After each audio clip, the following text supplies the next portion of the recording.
Alrighty. Get the trim piece off. Now we can lower the steering wheel so we can see in here. I got that screw. No, I take that back. There's a screw up in there. One here. One here. And then one back in there. So we have to pull the radio and all that assembly out. But I'm going to put a new bulb in the climate control anyway. So we'll go ahead and grab some tools and start popping some of this apart. It'd be nice if I could reuse this lens. This is in nicer shape than the lens I got, but 175,702 miles on this truck, 0.4. We got like 249 or something like that on the other odometer, so about 75,000 mile difference. Alrighty, moving on. Alrighty, so the climate control's out. Two little tiny screws, if you remember from my junkyard video. Those have been removed. Lift this bad boy up.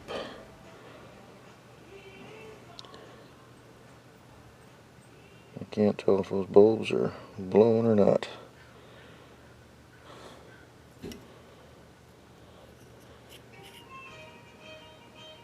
Hold on a sec, I'm going to plug this back in and see if we can't get it to light up with the cover off so we can see which bulbs are out. Okay. Lights on, I got nothing going there. Probably because you have to have key in. Hold on a sec here. Let's transfer it around.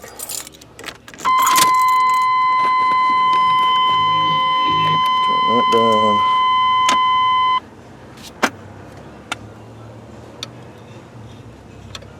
So now I got nothing lighting up. Which I think is the problem I was having, I remember right, because I think one of these bulbs is out in the radio and it's all of them on the climate control. So I don't know if they're all burnt out or if there's another internal issue here.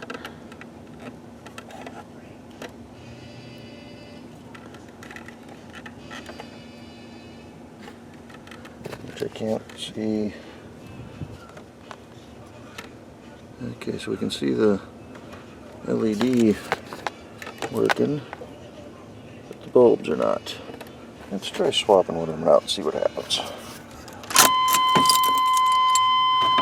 Turn the lights off. Okay, so those are my three good bulbs. One of these was burned out, and one of my new ones was burnt out. And the reason the way I found out was grab the old jeweler's loop here. I don't know if I can do this, but so when you hold this up and you try to look through there, you ain't gonna be able to see. So I wonder if I can put the loop in front of the lens, if it's just gonna work. Yeah, look at that. So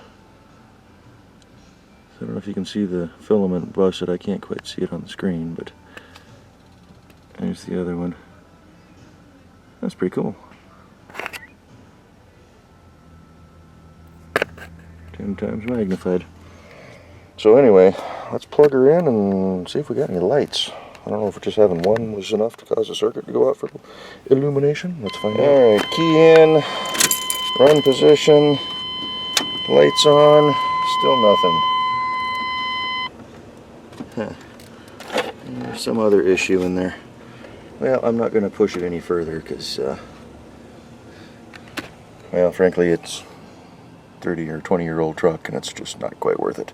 So we'll just put that all back together and then go ahead and swap out the gauge cluster. Holy cow, that looks like a mess. Radio and climate control flopping. Just got the trim piece still attached to the lights. But the cluster is still in, but all the screws are out. Pull the rubber end off the trip meter. Slides straight out. With one exception. I think I need to drop the gear selector.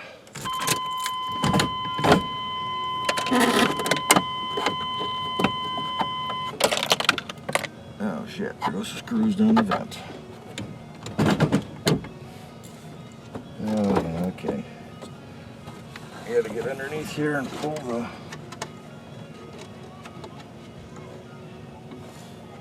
deal off for the gear selector.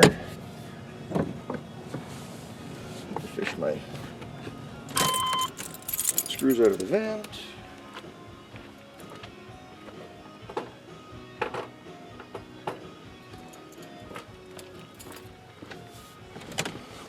Should have taken that lower trim piece off, but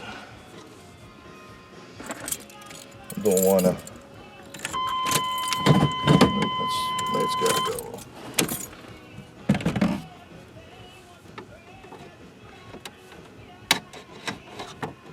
That good? I think that did. Now let's put the thing down. First gear.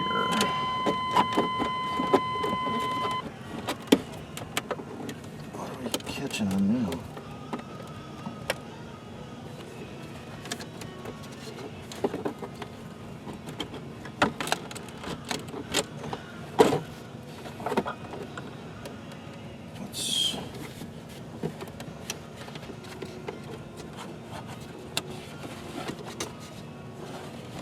Something's hanging up.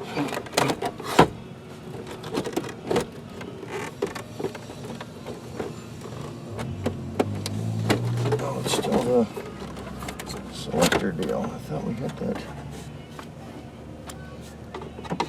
undid. Apparently not enough.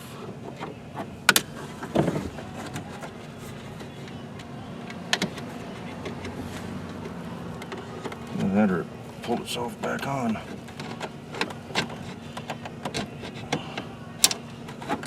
I think we're good.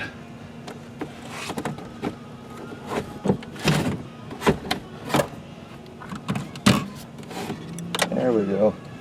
Another screw drag down. It's nice that there's no speedometer cable on it. It's all electronic. Okay. Let's go prep the other one.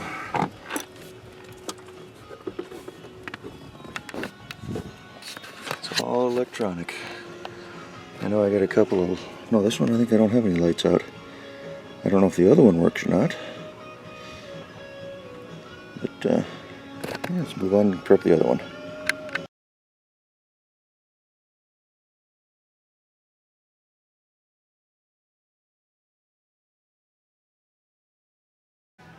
Alright, stock instrument cluster from the 94 Chevy pickup.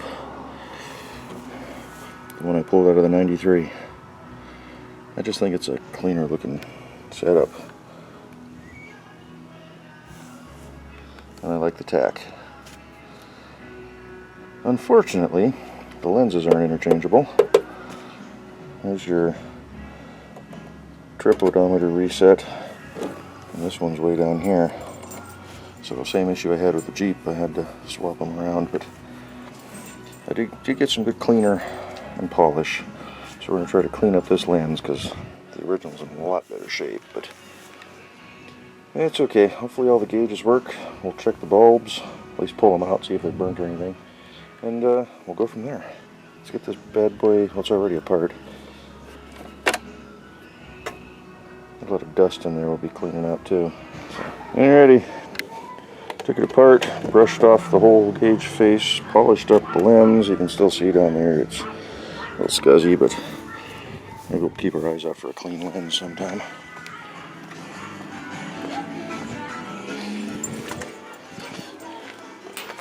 Don't fall. Oh, I didn't check bulbs. Let's pull bulbs and check them real quick. Ready? It's just set in place. I was messing around with the gear selector, got that all working. And I noticed when I turned the key on, I got lights. So I went ahead and turned it on.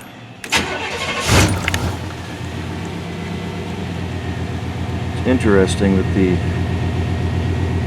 voltmeter reads that high on this set too, because I've checked it and it reads 13.8 at the battery.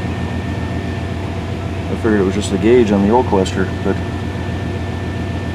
I do have a full tank of gas in this thing, so and the tach works. So let's get her buttoned back up and we'll take her for a little spin.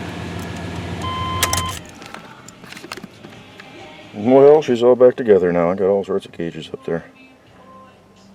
I'll take her for a drive in a bit. Radio's all back in. Everything seems to be working. Good deal. Used to hate this dash, but now I prefer it in this vintage Chevy truck. I don't think I'm going to start that project. That window. Maybe next weekend if I'm not working, we'll tackle that. What to do next? What to do next? I'll get back to you guys on that.